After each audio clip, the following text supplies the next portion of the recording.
그 어디나 하늘나라 할렐루야 찬양하세 내 모든 죄 사함받고 주 예수와 동행하니 그 어디나 하늘나라.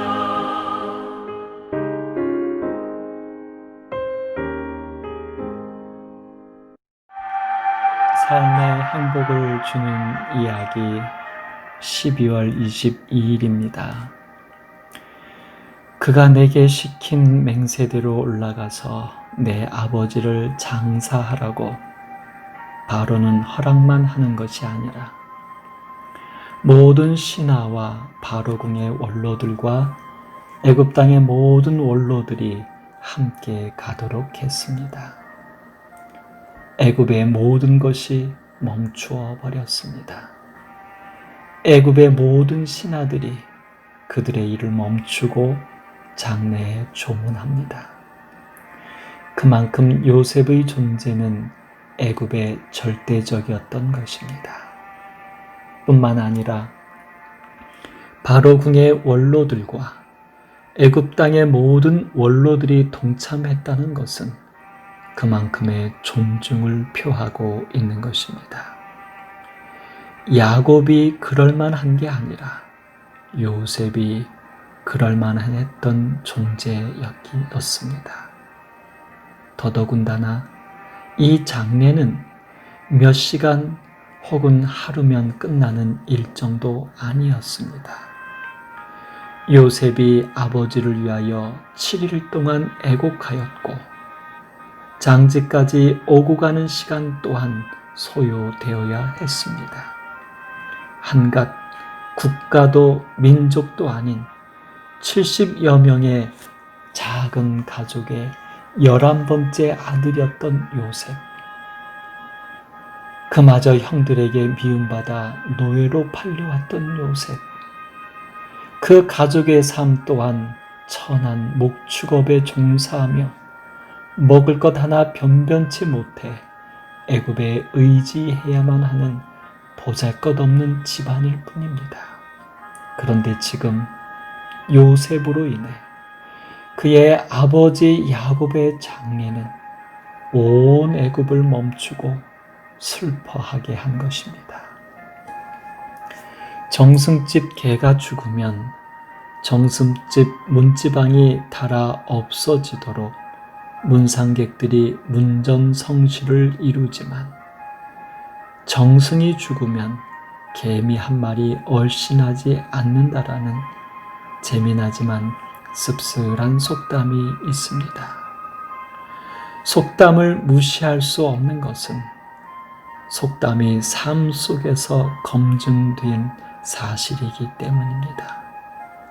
정승은 벼슬하는 실력가를 상징하는 말로서 정승이 죽은 후에는 그에게 더는 잘 보일 필요가 없어 조문할 이유가 없어지죠. 그러나 개나 말이 죽으면 정승은 여전히 살아있기에 그의 환심을 사기 위하여 조문합니다. 결국 누가 죽었느냐가 중요한 게 아니라 누구네 집이냐가 중요한 것입니다. 권력이 있을 때는 갖은 아첨을 다하지만 권력이 없어지면 뒤도 돌아보지 않는다는 각박하고 씁쓸한 세상 인심을 풍자한 말입니다. 그러나 그렇게만 보지 말아야 할 것은 권력은 때로는 타인에게 해를 끼치기도 하지만 때로는 이로움을 줄 수도 있기 때문입니다. 그러므로 이것은 곧 가치가 됩니다. 적어도 요셉은 그렇게 가치 있는 존재였다는 사실입니다. 이것이 삶의 행복을 주는 이야기입니다.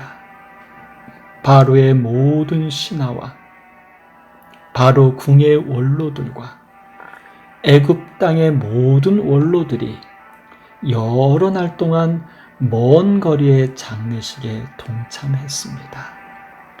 각자 개인의 선택이었든 바로 왕의 명령이었든 문제가 되지 않습니다. 또는 그렇게 조문에 참석한 이유가 경제적인 계산이든 심리적인 계산이든 아니면 도의적인 계산이든 상관없습니다. 여러 날 동안 국가가 멈추고 개인의 삶이 멈추어도 아깝지 않을 조문이었던 것입니다. 하나님께서는 하늘의 아름다운 보고를 여시사 꾸어줄지라도 너는 꾸지 아니할 것이라고 축복하신다고 모세는 알려주고 있습니다. 그렇습니다. 요셉의 하나님은 여호와로서 창조주이십니다. 요셉의 하나님은 애굽 사람까지도 사랑하십니다. 우리의 하나님은 죄인을 위해 자신의 생명까지 주시는 예수님이십니다. 그러므로 우리는 비록 연약할지라도 우리를 통하여 천하 만민이 복을 받도록 인도해 주실 것입니다.